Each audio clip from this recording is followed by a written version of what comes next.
So we have someone who has a PMP exam tomorrow and looking for type of project termination. So please don't worry that much about these things.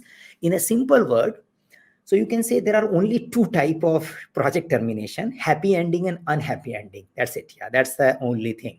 Now, happy ending, which means that you are completing the desired objective and project is finishing. The unhappy ending can happen because of various reasons. Yeah. So now, what could be the unhappy ending? Yeah, maybe you run out of money. The organization is not having money anymore. Yeah. But again, you don't have to make a list in the PMP exam. You just need to see all four options and see based on what is the suitable for it.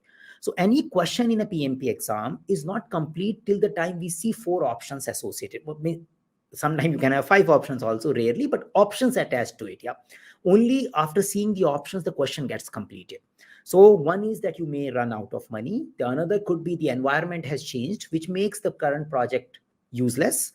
Yeah, sometimes the competitor might have done something which makes your project unrelevant. Technological changes might have created a feasibility issue for you.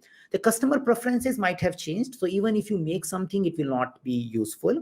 The compliance might have changed, the regulation might have changed, and you were focusing on some way of creating a regulation project. Now you have a new regulation, new law, which might also derail or terminate your project. So there could be various reasons. Calmly just see the options, and that's how you can probably find it out. Yeah.